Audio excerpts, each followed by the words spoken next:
भिवंडी जिल्हा संघटनात्मक बैठकीला उपस्थित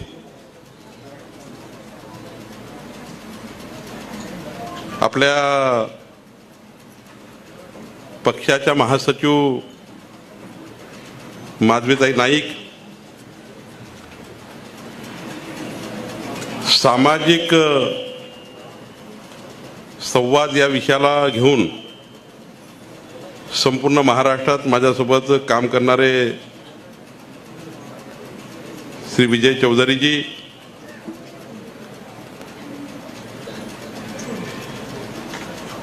भिवंडी शहर के पूरे कार्यकर्ताओं के परिवार में जिन्होंने एक परिवार का प्रमुख करके संगठन का प्रमुख होने के नाते हार्ट टू हार्ट और man to man relationship develop किए हैं, ऐसे जनप्रिय लोकप्रिय जिलाध्यक्ष संतोष शेट्टी जी,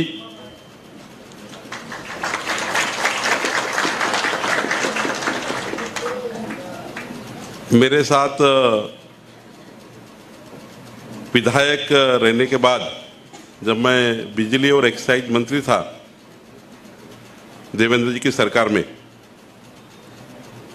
तब महेश पहली बार चुन के आया था। मैं 4 बार चुन के आया हूँ, तो मैंने सोचा कि महेश पहली बार आया है तो पहली बार चुन के आने वाले विधायक को थोड़ा 2 साल समय लगता है। हमारी जनसंख्या जो होती है उसका एक एडवोकेट करके विधायक काम करता है। जनता के जो प्रश्न होते हैं वो विधानसभा में एक अच्छा वकील करके वहाँ एडवोकेट करके रखना और वहाँ मंत्री के तरफ से आश्वासन लेकर मंत्रालय की 7 मंजिले की जो बिल्डिंग होती है वहाँ से अपने एरिया के लिए पैसा लाना, फंड्स लाना, ये विधायक का काम होता है। तो मैंने सोचा कि पहली बार चुन के आया है, तो मैं भी जब पहली बार चुन के आया था 20 साल पहले, तो मुझे 3 साल लगे थे गोल वाली विधानमंडल और ऊंची वाली इमारत जो मंत्रालय दोनों को समझने। लेकिन मुझे इस बात का गर्व है कि देवेंद्र फडणवीस सरकार में मैं मंत्री होने के बाद जब मैं कोर कमेटी में था तो हमने सोचा था कि हमारे जो 124 विधायक चुन के आए हैं जब सरकार बनी थी, इसमें से कौन अच्छे विधायक काम करते हैं, जो सरकार में भी काम करते हैं, मंत्रालय को भी समझते हैं और विधानमंडल में भी हमारे प्रश्नों को वहाँ रखते हैं। तो मुझे इस बात का अभिमान है। उस समय जो सर्वे हुआ था उस सर्वे में आज तक मैंने कभी उस सर्वे को जनता के सामने नहीं लाया, लेकिन आज आपके सामने लाना चाहता हूँ कि उस समय जो सर्वेक्षण हुआ था तो पहले जो 20 विधायक थे तो सबसे अच्छा काम करते थे, उसमें हमारा महेश था। ये हमारे लिए जो हम वोट देते हैं, बटन दबाते हैं कमल की और भावना व्यक्त करते हैं वोटों के माध्यम से कि ये हमारा विधायक चुन के जाएगा, हमको सुरक्षा देगा, हमारे परिवार की रक्षा करेगा, हमारे एरिया का विकास करेगा, हमारे सारे प्रश्नों को सरकार के सामने ले जाएगा। ये जो भावना व्यक्त की थी वो व्यक्ति ने पूरी तरह से काम करने का प्रयास किया। हमारे आज यहाँ पे मेंबर ऑफ पार्लियामेंट और कपिल पाटिल जी यहाँ मुझसे पूछकर ही वो सूरत के दौरे पे गए हैं, वहाँ चुनाव लगा हुआ है गुजरात का। मैं परसों ही उनको दिल्ली में मिला, तो उनका भी केंद्र सरकार में मोदी जी के नेतृत्व में, मोदी जी के साथ जिस प्रकार से उनका समन्वय है और अच्छे मंत्री करके उनके साथ जो काम करते हैं वो कपिल पाटिल जी यहाँ नहीं है, लेकिन उनका भी जोड़ना यह आवश्यक है। माननीय सुमित पाटिल जी, हर्षल पाटिल जी, श्याम अग्रवाल जी, हनुमान चौधरी जी, बहन ममता परमानी जी, परेश चौगुले जी, रवि सावंत जी, विशाल राजू गांगा जी, महेदीप चौहान जी, सुगंधा टावरे जी, कल्पनाताई शर्मा जी, रेखा पाटिल जी, प्रवीण जयवंत जी, वासु नागर जी, निखिल चौहान, भरत जंगलानी जी, भरत भाटी, राजेंद्र वासम, विकास बाफना, मारुति देशमुख जी, निर्मलाताई टावरे और सारे हमारे नगर सेवक, हमारे मित्र विनायक राव जी मेटे हमारे बीच में नहीं रहे। मेरे बहुत अच्छे मित्र थे, 20 साल मेरे साथ विधानसभा में थे, लेकिन उनके परिवार में बहुत बड़ा आघात हुआ, एक्सीडेंट हुआ और मेरी बहन सत्वशिला जाधव भी है उनके परिवार से। तो निश्चित रूप से नीचे मैं जब गिन रहा था, जब बैठा था, सबके भाषण चल रहे थे, 350 कुर्सियां लगी है। 350 कुर्सी में हमारे सभी महत्वपूर्ण कार्यकर्ता बैठे, ऊपर 27 कार्यकर्ता पदाधिकारी बैठे हुए और 130 कार्यकर्ता खड़े हैं। तो 510 कार्यकर्ता इस बैठक में मेरे साथ, मेरे परिवार के कोई भी अध्यक्ष होता है, भारतीय जनता पार्टी का अध्यक्ष यानी परिवार का प्रमुख है, चाहे अन्ना हो चाहे मैं हूं। अन्ना जिले का परिवार संभालते हैं, मैं महाराष्ट्र का परिवार संभालता हूं और हमारी दोनों की जवाबदारी है और दोनों पे तो आपका सभी का हक है। पार्टी के अध्यक्ष के ऊपर पार्टी के कार्यकर्ता का हक होता है और उस पार्टी के अध्यक्ष ने ही पार्टी के परिवार की रक्षा करने की जवाबदारी लेनी चाहिए। इसलिए अन्ना और मेरी जवाबदारी है आप सबको संरक्षण देना, आप सबके परिवार का मेंबर करके, परिवार करके आपके साथ नियमित रूप से संपर्क रखना, हर कार्यकर्ताओं के सुख दुख में, हर कार्यकर्ताओं के परिवार का सदस्य बनके आपके परिवार में रहना हमारी जवाबदारी है। मुझे इस बात का गर्व नहीं है कि मैं भारतीय जनता पार्टी का अध्यक्ष बना हूं, लेकिन इस बात का अभिमान है कि हम सब लोग आज देश की और विश्व की सबसे बड़े पार्टी के मेंबर हैं, सबसे बड़े पार्टी के, जिस पार्टी के 18 करोड़ मेंबर है, जिस पार्टी के 18 करोड़ मेंबर है, जिस पार्टी के पास पूरे देश में 14 से ज्यादा विधायक है, जिस पार्टी के पास 400 से ऊपर मेंबर ऑफ पार्लियामेंट है सभी मिलाकर, और मेयर, जिला पंचायत अध्यक्ष, सरपंच, इसकी हम टोटल करें तो अनगिनत है। भारतीय जनता पार्टी बहुत बड़ा महासागर है और ये महासागर किसके ऊपर टिका हुआ है? तो भारतीय जनता पार्टी का हमारा छोटा कार्यकर्ता जो बूथ पर वारे कमल आ गया कमल करते करते एक एक मतदाता को लाता है और भारतीय जनता पार्टी को वोट दिलाता है, उस कार्यकर्ता के ऊपर ये महासागर बना हुआ है, ये पार्टी बनी हुई है। ये किसी नेता की पार्टी नहीं है, लेकिन हमें अभिमान है कि आज भारतीय जनता की पार्टी के पास ऐसे नेता है, आज भारतीय जनता पार्टी के पास ऐसे नेता है जिस नेता को 150 देशों ने अपना नेता माना, वो माननीय नरेंद्र मोदी जी के नेतृत्व में हम काम कर रहे हैं। केवल भारत देश के नेता नहीं है, 150 देशों ने मोदी जी को नेतृत्व दिया हुआ है और ये विश्व में पहली बार हुआ, ये विश्व में पहली बार हुआ। जब मैं 10 साल पहले न्यूजीलैंड गया था, हमारी सरकार नहीं थी, कांग्रेस राष्ट्रवादी की सरकार थी और अनेक पार्टियों की सरकार थी। मनमोहन सिंह जी थे प्रधानमंत्री। तो न्यूजीलैंड जाने के बाद जब एयरपोर्ट से उतरा हमारा पासपोर्ट लेकर जब मैं वहां इमिग्रेशन में गया, तो इमिग्रेशन में जाने के बाद इंडिया पासपोर्ट देखा, मुझे वहां के जो एयरपोर्ट के लोग हैं उन्होंने जो लाइन लगी थी पासपोर्ट की उसके आखिरी लाइन में खड़ा किया। क्या करेंगे, विदेश में गए हैं तो जो जैसा बोलेंगे वैसे ही रहना पड़ेगा, वहां तो कुछ कर ही नहीं सकते।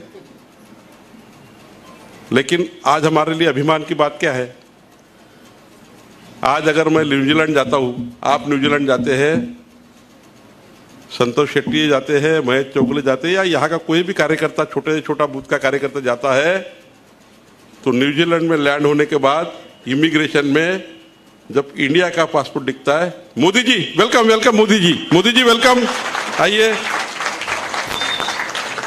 और पहले लाइन में पासपोर्ट की एंट्री होती है। ये भारत देश का मान स्वाभिमान किसने बढ़ाया है, तो माननीय प्रधानमंत्री मोदी जी ने बढ़ाया है। हमने सबने देखा है। मैं तो समझता हूं कि आप जैसे देवदुर्लभ कार्यकर्ता भारतीय जनता पार्टी के पास है, इसलिए हमारा देश बचा हुआ है। कितनी बड़ी महामारी देखी हमने कोरोना की। हमने देखा है कि सारे रास्ते बंद थे, हमारे दरवाजे बंद थे। हमें देख रहे थे कि कब ये कोरोना संक्रमण जाएगा, कौन बचेगा कौन नहीं बचेगा, मेरे पिताजी का क्या होगा, मेरे बहन का क्या होगा, मेरे भाई का क्या होगा, मेरे बच्चे का क्या होगा, कोई किसी को अंदाजा नहीं। पूरा विश्व कोरोना के संक्रमण में, हम जब टीवी देखते थे तो लाशों के लाश, बड़े बड़ी महाशक्तियां अमेरिका, रशिया, लंदन, यूरोप, सारी महाशक्तियां परास्त हो चुकी थी। रास्ते से लोग मरते थे, जहां वही गिर जाते थे। 8 लाख लोगों का देश, 20 लाख लोगों का देश, 1 करोड़ लोगों के देश। हमारा देश तो 130 करोड़ देशों के लोगों का है। हमारे देश की जनसंख्या 130 करोड़ है, लेकिन हमने ऐसे देश देखे हैं 15 करोड़, 10 करोड़, 5 करोड़ के देश, सब कोरोना के संक्रमण में धराशायी हो चुके थे। हम सब लोग परेशान थे। तब माननीय मोदी जी ने, हमने कई इसके बाद पहले महामारी देखी थी, हमारे पूर्वजों ने देखी थी, प्लेग जैसी महामारी देखी थी। तब ये दिन थे, विश्व भारत को मदद करता था तब भारत बचता था। विश्व भारत को मदद करता था तब भारत बचता था। तब भारत के लोग मरते नहीं थे जब विश्व मदद कर रहा था। लेकिन हम सब सौभाग्यशाली हैं कि माननीय मोदी जी ने सारे देशों के साइंटिस्ट को बुला के, सारे देशों के साइंटिस्ट के साथ बैठ के, रात दिन एक करके हमारे देश को, आपको, मुझे, सभी को बचाने के लिए अपने देश का खुद का वैक्सीन बनाया। अपने देश का खुद का वैक्सीन बनाया, किसी के भरोसे नहीं रहे। और हमारे देश के 130 भारतीयों को 200 करोड़ से ज्यादा टीका देकर आपके मुंह के ऊपर का मास्क हटाने का काम किसने किया होगा? आपका जीवन और मेरा जीवन बचाने का काम किसने किया? तो माननीय पंतप्रधान मोदी जी ने किया। और कल मुझे डॉक्टर भारती पवार जी बता रही थी, जो हमारी केंद्र की हेल्थ मिनिस्टर है, वो बता रही थी अभी भी 70-80 देश ऐसे हैं जहां पे कोरोना का संक्रमण है, जहां मुंह पे मास्क है। उनको बचाने के लिए माननीय मोदी जी को वहां के जो राष्ट्र के प्रमुख है उन्होंने पत्र दिया है कि मोदी जी हमारे देश को बचाइए, हमारे देश को आपकी भारतीय वैक्सीन दीजिए और हमारा देश की जनसंख्या को बचाइए। ये महत्वपूर्ण काम जब किसी ने किया है तो प्रधानमंत्री मोदी जी ने किया है। हमारा एक कमल का होठ इस देश को बचाता है। हमारा एक कमल का होठ 150 देशों में हमारा नाम करता है। और 8 साल के केंद्र सरकार के हमारे मोदी जी के नेतृत्व में जो सरकार चल रही है, मोदी जी के नेतृत्व की सरकार जो एक होठ से आई है, वोट तो देना ही पड़ता है, वो इलेक्शन चुनाव तो आता ही है। किसी को तो मेंबर ऑफ पार्लियामेंट बनाना है, किसी को तो सांसद बनाना है, किसी को तो विधायक बनाना है। लेकिन एक वोट का सवाल होता है जो 5 साल में अपने जीवन को बदल देता है, 5 साल के अपने जीवन का निर्णय करता है। एक वोट हम डालते हैं तो 5 साल के लिए सरकार बनती है। वो सरकार जो बनती है वो सवेरे सो के उठने से सोने तक आदमी के जीवन का निर्णय करती है। वो सरकार बनाने का जो वोट होता है वो वोट भारतीय जनता पार्टी को मिला, इसलिए मोदी जी पंतप्रधान बने, प्रधानमंत्री बने। और उस प्रधानमंत्री जी ने 8 साल में इस विश्व में भारतीय जनता पार्टी के एक कार्यकर्ता करके, एक भारतीय जनता पार्टी का कार्यकर्ता है करके हम सबको अभिमान है। और मोदी जी कोई ऐसे नहीं है किसी परिवार से, कांग्रेस और राष्ट्रवादी कांग्रेस में उद्धव जी के घर में पैदा होना पड़ता है, तब आदित्य ठाकरे मंत्री बनता है। सोनिया गांधी राजीव जी के पेट से जन्म लेना पड़ता है, तब राहुल गांधी देश का नेता बनता है। इंदिरा जी के घर में होना पड़ता, तब राजीव गांधी पंतप्रधान बन जाते हैं। लेकिन मोदी जी तो ऐसे पंतप्रधान है, भारतीय जनता पार्टी ऐसी पार्टी है, या रास्ते पे चाय बैठने वाला एक छोटा कार्यकर्ता इस देश का प्रधानमंत्री बन सकता है। और वो प्रधानमंत्री जो रास्ते से चाय बेच के इस देश का प्रधानमंत्री बनता है, वो प्रधानमंत्री विश्व में भारत को सर्वशक्तिमान देश बनाने का सपना देखता है, सर्वशक्तिमान देश बनाने का सपना देखता है। एक कमल का वोट, मैंने कहा वोट तो किसको भी देना है, कोई तो चुन के आएगा, बट एक वोट महेश चौगुले जैसा अच्छा एमएलए बन सकता है, एक वोट कपिल पाटिल जैसा एक अच्छा मंत्री बन सकता है, एक वोट माननीय प्रधानमंत्री जी पूरे विश्व में भाजपा भारतीय जनता पार्टी का और हमारे देश का नाम बड़ा कर सकते हैं। तो हमें ये चिंता करनी पड़ेगी। ऐसे समय हम खड़े हैं अभी कि 2022 में हम अभी खड़े हैं, और डॉक्टर अब्दुल कलाम जी ने कहा है, हमारे पूर्व राष्ट्रपति ने, कि 2035 तक भारत देश विश्व की सबसे बड़ी महाशक्ति बनने जा रहा है। और ऐसी महाशक्ति बनने जा रहा है कि पूरे विश्व का मानव संसाधन कहाँ का होगा? वो आपके मेरे घर के बच्चे होंगे। पूरे विश्व में मानव संसाधन कहाँ का चाहिए? तो भारत देश का चाहिए। पूरे विश्व में किसकी जरूरत है? तो भारत देश की जरूरत है, भारत देश के बेटे बेटियों की जरूरत है। तो माननीय मोदी जी ने वो रास्ता तो बना दिया, भारत देश को मजबूत करने के लिए विश्व में अपनी पहचान तो बना दी, पूरे देश को जाके तो वहां रख दिया है। लेकिन हमारी जवाबदारी है, आप और मेरी जवाबदारी है कि भारत देश को 2035 में विश्व का सर्वोत्तम देश बनाने के लिए हम सब लोग तैयार रहे। हम सबको तैयारी करना है, हम सब लोगों को आगे जाने के लिए तैयारी करना है। हमारी आने वाली पीढ़ी जो है, उन बच्चों को नया शिक्षा नीति के माध्यम से, जो मोदी जी ने 55 साल के बाद नया शिक्षा नीति लाई है, जिसमें हमारी संस्कृति है, हमारी विरासत भी है, हमारे संस्कार भी है, और उच्च शिक्षा भी है, और स्किल डेवलपमेंट भी है। बच्चा KG1 में जाएगा, नर्सरी में जाएगा, और जो पोस्ट ग्रेजुएट बन जाएगा, तो पोस्ट ग्रेजुएट निकला हुआ बच्चा वर्ल्ड में कहीं भी राज कर सकता है, कोई भी देश में जाके भारत का नाम बड़ा कर सकता है। ऐसी नया शिक्षा नीति के माध्यम से हमारे देश को मजबूत करने का काम माननीय मोदी जी कर रहे हैं।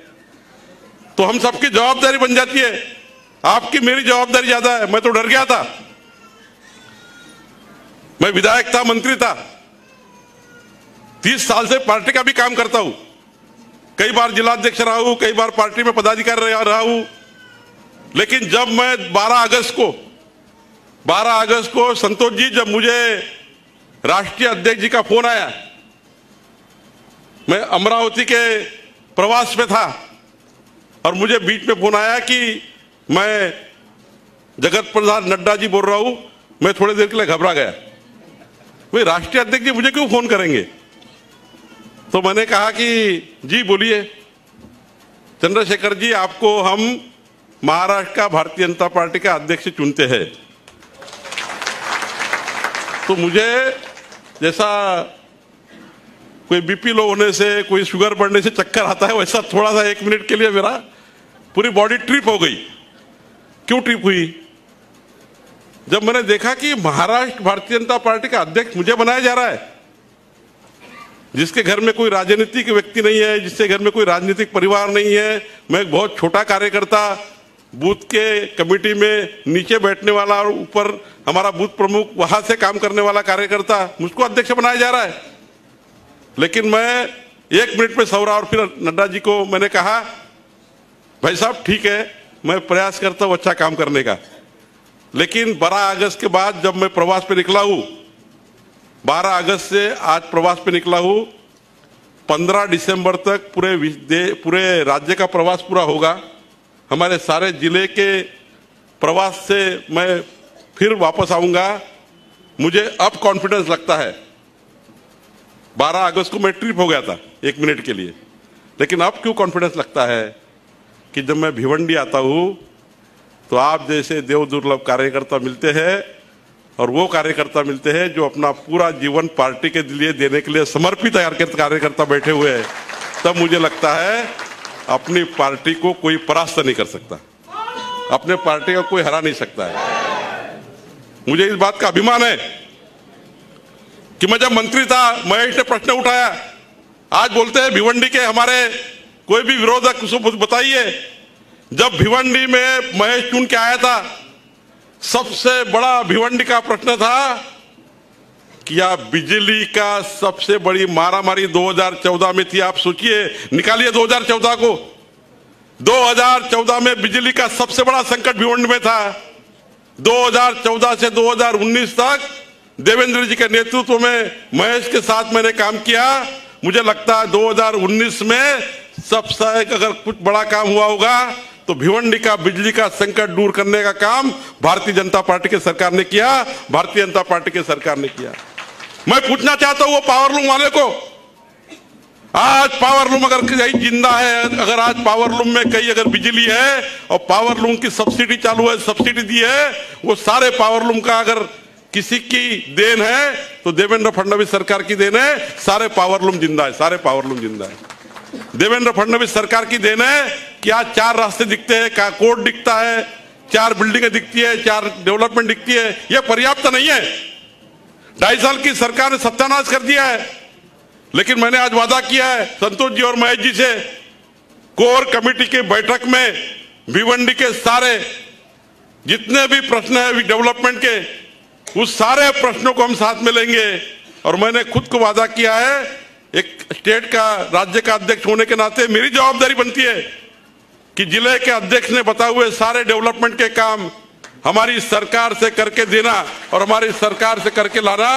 मैं निश्चित रूप से वादा करता हूं शेट्टी जी, अन्ना और सारे कार्यकर्ताओं, सारे नगर सेवक के साथ कि अपने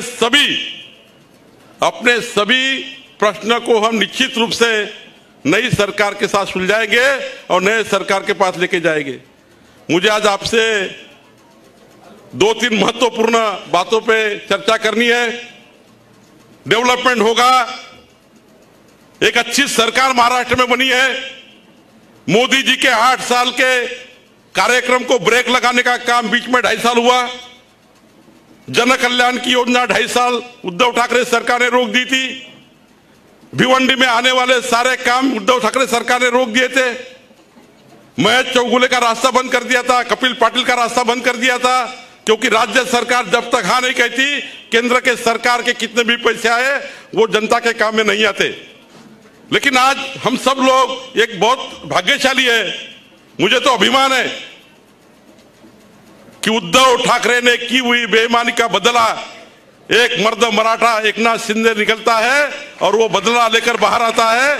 और वो बदला ऐसा होता है कि जिस प्रकार से डॉक्टर बाबा साहब अम्बेडकर ने कहा, अरे अन्याय करने वाले से अन्याय सहन करने वाला ज्यादा दोषी होता है। तो उद्धव ठाकरे जी ने जिस प्रकार से बेईमानी की, उसको उस सत्ता को लात मार के, उस मंत्री पद को लात मारकर हमारा एकनाथ जी जैसा कार्यकर्ता बाहर आया।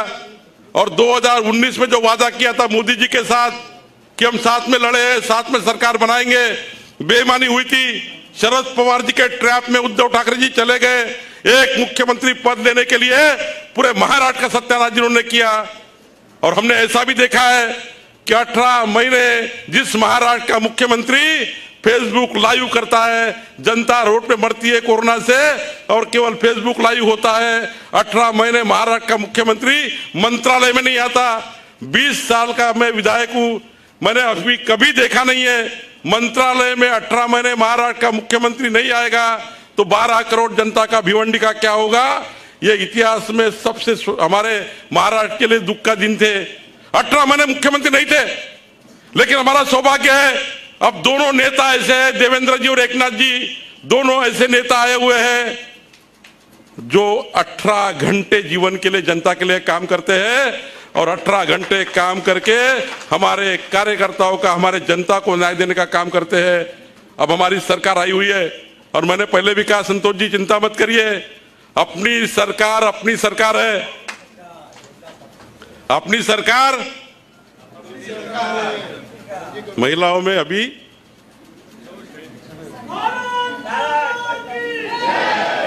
अपनी सरकार है और अपनी सरकार में अपने काम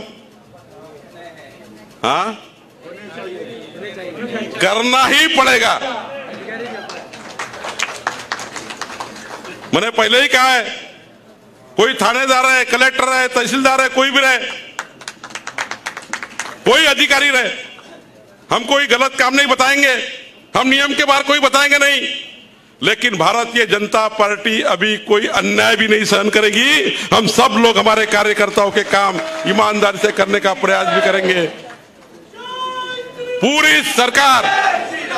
पूरी सरकार भारतीय जनता पार्टी के कार्यकर्ता के पीछे खड़े करेंगे। मैंने देवेंद्र जी से विनती की है कि भारतीय जनता पार्टी के कार्यकर्ता के पीछे सरकार खड़ी रहनी चाहिए। हम गलत काम नहीं करेंगे, हम सट्टा जुआ नहीं कहेंगे, लेकिन भारतीय जनता पार्टी के कार्यकर्ताओं ने लाया हुआ ईमानदारी से काम होगा, वो हमारे अधिकारी को करना ही पड़ेगा। ये निर्णय हमारे सरकार ने किया है और निश्चित रूप से मैं देवेंद्र जी और एकनाथ जी का आभार व्यक्त करता हूं। उन्होंने कहा है हाँ, अगर हमारे कार्यकर्ता कोई भी अन्याय के खिलाफ लड़ते हैं तो वहां पे हमारी सरकार काम करेगी। मैं आश्वस्त करता हूं आप सबको, आप चिंता मत करिए। आप जैसे ईमानदार कार्यकर्ता भिवंडी में जब अन्ना के नेतृत्व में काम करते हैं, महेश के नेतृत्व में काम करते हैं, कपिल पाटिल जी के नेतृत्व में काम करते हैं, तो मेरी जवाबदारी ज्यादा बन जाती है आपके साथ काम करके आपके हर प्रश्न को छुड़ाना। निश्चित रूप से प्रश्न छूटेंगे, लेकिन 2-3 चीजें मुझे निश्चित रूप से आपसे अपेक्षा है। बार बार कहा गया कि अनेक अध्यक्ष महाराष्ट्र में हुए, लेकिन मैंने पूरे 16 घंटे का प्रवास आपके बीच में रखा है। शेट्टी जी बात सही है, लेकिन हमारी भारतीय जनता पार्टी को आज अगर मजबूत किया होगा तो 1980 में आप सोचिए, जब भारतीय जनता पार्टी का एक भी घर नहीं था, रास्ते पे कोई कार्यकर्ता नहीं था। 1980 में उत्तमराव पाटिल जी भारतीय जनता पार्टी के पहले अध्यक्ष बने होंगे। रास्ते पे ना एक कमल था, ना घर था, ना कोई था। वो समय उत्तमराव पाटिल ने काम चालू किया होगा।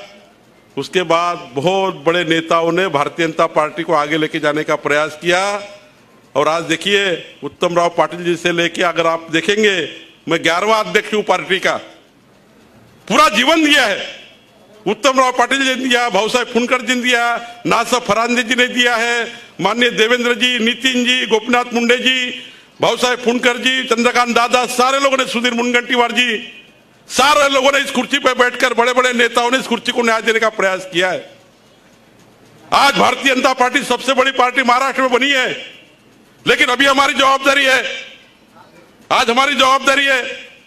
मैं 16 घंटे इसलिए देने आया हूं कि आपके 16 घंटे मुझे चाहिए। घबराइए मत, 16 घंटे नहीं मांग रहा हूं मैं, आपके केवल 2 घंटे मांग रहा हूं। कौन कौन तैयार है 2 घंटे देने के लिए? सब तैयार है? पक्का?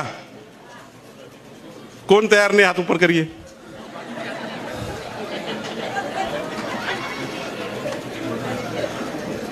हमारा बाल कलाकार है वो।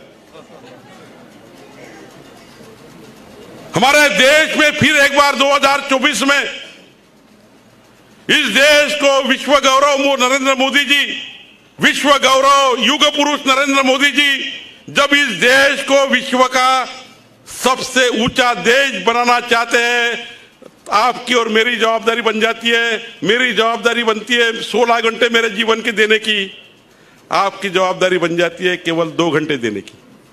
और आपने मुझे हाँ कहा है, सबने, एक भी कार्यकर्ता ऐसे नहीं मेरा बहन भाई जिसने नहीं कहा, सबने हाँ कहा है। तो 2 घंटे में क्या करना है? 2 घंटे में मेरी 2 ही अपेक्षा है। आप 8 घंटे आराम से सोइए, 8 घंटे परिवार के लिए बहुत पैसा कमाइए, 16 घंटे हो गए। 4 घंटे मित्रमंडल के साथ गप्पा करिए, 20 घंटे हो गए। 2 घंटा और कहीं एक्स्ट्रा पकड़ लीजिए, सिर्फ 2 घंटे मांगा है। ये संतोष तेरे लिए नहीं है, ऊपर वालों के लिए नहीं है, आपके लिए ज्यादा घंटे चाहिए, नीचे वालों कार्यकर्ता के लिए, जो हमारे देव दुर्लभ कार्यकर्ता है, पार्टी की जान है। क्यों चाहिए? 2 घंटे में आपको रोज 4 घर जाके आना है। कितने घर? 4 कप चाय पीना है। नहीं कोई चाय पिलाएगा तो जबरदस्ती बोलना है कि भाई तू बनाता है या मैं बनाता हूं चाय। जिससे घर में जाएंगे वो चाय नहीं बनाएगा तो उसको बोलना है मैं चाय बनाऊं या तू बनाता है। रोज 4 परिवार में जाना है। महीने में 120 परिवार में जाना है। साल में 1800 परिवार में जाना है। अब 1800 परिवार में साल भर में जाना है। मैंने साल भर की बात कही है, दिसंबर टू दिसंबर टू 12 महीने में 1800 घर जाना है। 1800 कप चाय पीनी है। हार्ट टू हार्ट और man to man relationship develop करनी है। जिससे घर जाना है उससे घर आधा घंटा बैठना है। उनके मन में देश के प्रधानमंत्री मान पार्टी के बारे में अगर किसी ने कांग्रेस राष्ट्रवादी अनाचार दुराचार भ्रष्टाचार करने वाली पार्टी ने अगर गलत पैदा किया होगा उसके मन में, उसका मन का बाहर निकालना है। उसके सवालों का जवाब देना है, जवाब का सवाल लेना है और सवाल जवाब करके उनको कंफ्यूज हो गए तो कन्विंस करना है। जो घर कंफ्यूज हुआ है कोई कारण से उसको कन्विंस करना है। और जो होता ही नहीं है, कितना भी पत्थर किया, कितना भी पाव टेका, कितना भी सर पटक दिया, उसको छोड़ देना है जीवन भर के लिए। जा भाई तेरी मर्जी। लेकिन हमें प्रयास करना है, कंफ्यूज किया उसको कन्विंस करना है और कन्विंस करके उसको हार्ट टू हार्ट और man to man relation develop करके जब वो जाएगा बटन पर तो वो कमल ही दबाना चाहिए। इसके लिए 4 घर रोज प्रवास करना है। तय हुआ है 4 घर प्रवास। 1800 घर का प्रवास तय हुआ है। अब 1800 घर का प्रवास तय हो जाता है तो 500 कार्यकर्ता बैठे नीचे ऊपर। भाई करिए टोटल, शेट्टी जी संतोष जी टोटल तो करिए आप, क्योंकि मैं जब तक यहां से नहीं जाऊंगा तब तक मेरा पूरा दिल पूरा कंप्लीटली भिवंडी के कार्यकर्ताओं के साथ। हाँ 1800 इंटू 500 90,000 हो गए। 9 लाख तो घर है ही नहीं भिवंडी में। कितने घर है भिवंडी में महानगर पालिका में? कितना?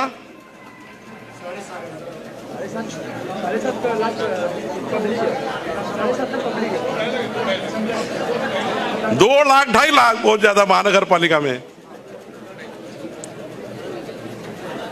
चलो हम काम करते हैं, 2 घर करते हैं रोज 2 घर, महीने में 60 घर और 700 घर साल में। तैयार है 2 घर के लिए रोज? अरे है क्या तैयार? नहीं है आप बताइए, नहीं तो मैं आपको भी बिठाऊंगा ना, मैं भी खड़ा रहूंगा। मैं तो आया हूं आपसे कमिटमेंट लेने के लिए। मैं केवल फुकट पकड़ नहीं आया हूं, मेरा भी स्वार्थ है। मैं भी वापस नहीं जाने वाला जब तक आप पूरा हृदय से ईमानदारी से बोलते रहे कि हाँ मैं 2 घर जाऊंगा। भाई आप जाओ यहां से, भिवंडी छोड़ो, यहां से जल्दी छोड़ो, हमको खाना खाना है। तो कौन कौन 2 घर नहीं करेगा रोज? हाथ ऊपर करिए।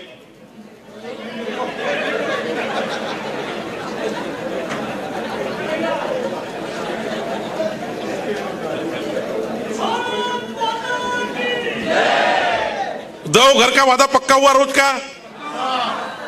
दीदी आप बताइए, आप बैठिए, आप खड़े हो जाइए। आप पीछे दीजिए। आप हाँ आप हाँ खड़े हो जाइए 2 मिनट। आप पार्टी के लिए रोज 2 घर जाएंगे पक्का? आधा घंटा बैठेंगे उनके यहाँ? चाय नहीं पिला तो जबरदस्ती चाय बनाने लगाने की। और महिला शक्ति तो ऐसी है, जब एक बार किसी के किचन में चाय पीने चली जाती है ना, वो बिल्कुल कन्विंस करके वोट डाल ही देती है।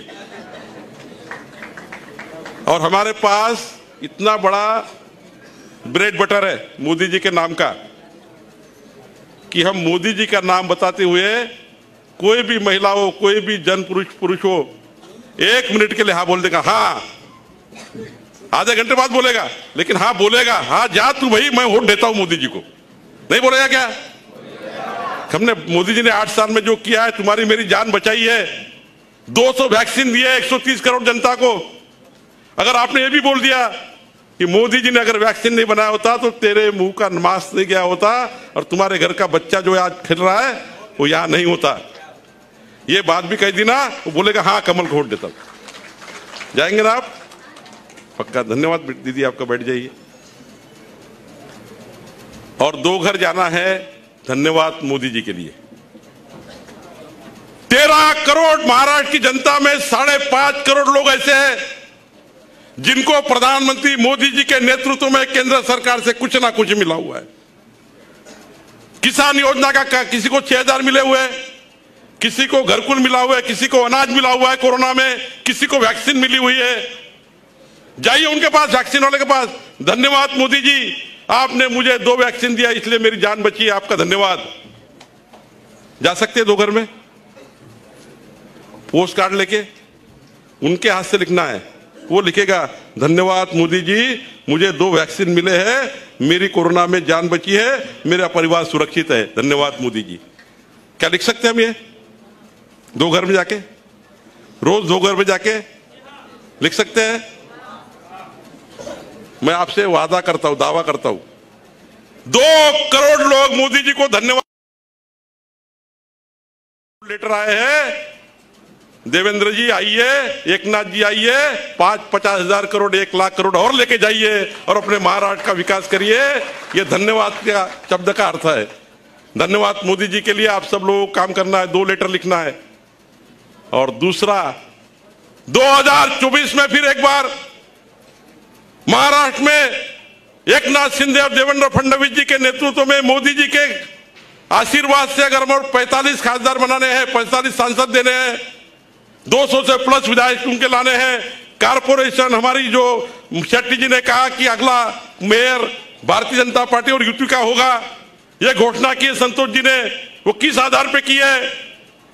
क्या सब कार्यकर्ता हर घर जाकर 1 जनवरी 2023, आज से 2 महीने बाद 1 जनवरी 2023 को जो 18 साल का बच्चा होने जा रहा है, उसका नॉमिनेशन, उसका फॉर्म नंबर 6, 2 घर का फॉर्म हमको भरना है, जो मैं भरने जा रहा हूं। जब राज्य का अध्यक्ष आपके भिवंडी में आके 2 घर में जाकर 18 साल के बच्चे का वोट लाने जा रहा है, तो आप लोग 2 घर नहीं जाएंगे? मैं मोदी जी के 2 लेटर लेने आया तो आप नहीं जाएंगे? जाएंगे ना? वो 2 वोट क्या करेंगे? जब आप उसको एनरोल करेंगे, आप वोट डालोगे, तो आने वाले मेयर के चुनाव में, आने वाले कारपोरेशन चुनाव में वो 2 वोट जो आज डालेंगे, वो पहला वोट कमल को देगा, क्योंकि भारतीय जनता पार्टी के कार्यकर्ता ने उसका वोट डाला है, उसका नॉमिनेशन किया है। होगा कि नहीं होगा? तो मुझे आपसे 2 वादे चाहिए, आपके जीवन के 2 घंटा, ये आपने मान्य कर लिया है। रोज 2 धन्यवाद मोदी जी और रोज 2 वोट्स।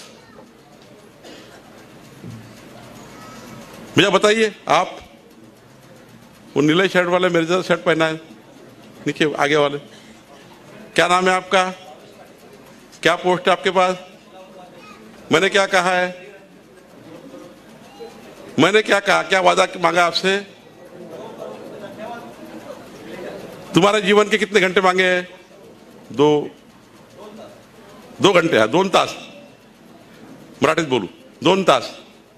2 तासात काय करायचं आहे? 4 घर 4 कप चाय।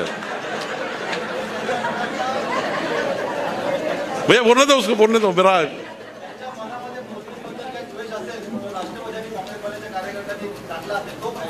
यस, ताली बजाइए। तू मत बजा, बाकी लोग बजा रहे तेरे लिए। तीसरा काम क्या करना है? 4 घर जा रहा है, और क्या करना है? चाय भी पीना है, और क्या करना है?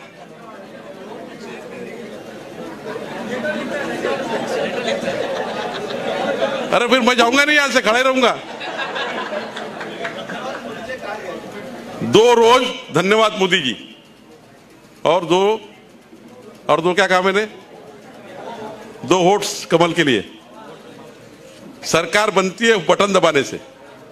वारे कमल आ गया, कमल कितना भी किया, कितने भी झंडे दुपट्टे पहने, वोट ही नहीं होगा तो क्या करोगे? सरकार बनती है वोटों से, और वोट कौन लाएगा? आप लाओगे, मैं लाऊंगा। मैं 2 वोट रोज डालूंगा। मैं आज डालने जा रहा हूं 2 वोट भिवंडी में। किससे घर जा रहा है भाई 2 वोट के लिए? हम 2 घर में जा रहा हूं मैं वोट डालने के लिए।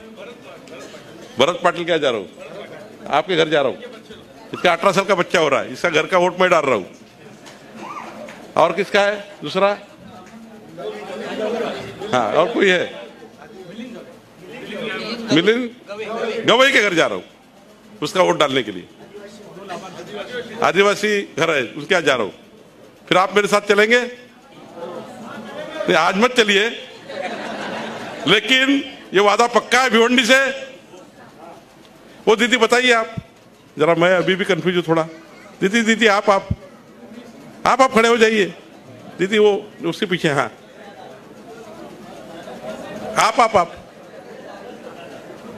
आप जो बड़ा टीका लगाया ये दीदी ने, आप यहाँ भी खड़े हो जाइए। आप हाँ दीदी, मैंने क्या कहा है? जरा एक मिनट दीदी का दो। क्या कहा है? आपके जीवन के 2 घंटे पक्का, और 2 घंटे में कितने घर? 2 घर। चलो आप 2 घर जाएंगे, मानने है, कोई अड़चन नहीं है। और 2 घर में जाकर क्या करना है हमको? हाँ, नहीं सुना मैंने। क्या करना है? 2 धन्यवाद मोदी जी के पत्र लाना है। जिनने वैक्सीन लिया ना, जान बची ना, उनके लेटर लाना है कि धन्यवाद मोदी जी, आपके वैक्सीन से मेरी जान बची। 2 घर में, और 2 घर में वोट डालने जाना है। पक्का करेंगे? तो ताली बजाइए दीदी के लिए। मैं इतना ही कहूंगा, आज भारतीय जनता पार्टी के हमारे सब कार्यकर्ताओं ने जिस प्रकार से मेरा स्वागत किया है, मैं भिवंडी में आने के बाद भारतीय जनता पार्टी के नेतृत्व में, संतोष जी के नेतृत्व में, महेश के नेतृत्व में, कपिल पाटिल के नेतृत्व में जिस प्रकार से मेरा स्वागत हुआ, मैं जीवन भर ये स्वागत भूल नहीं सकता। आप सब कार्यकर्ताओं का हृदय से मैं आभार व्यक्त करता हूं, और भारतीय जनता पार्टी के परिवार का प्रमुख होने के नाते मैं आपको आश्वस्त करता हूं, आप चिंता मत करिए।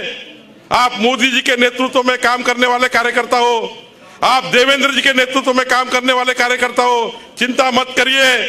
संतोष शेट्टी ने कहा है, हाँ भिवंडी का महानगर पालिका का महापौर कोई होगा तो भारतीय जनता पार्टी और यूटी का कार्यकर्ता होगा।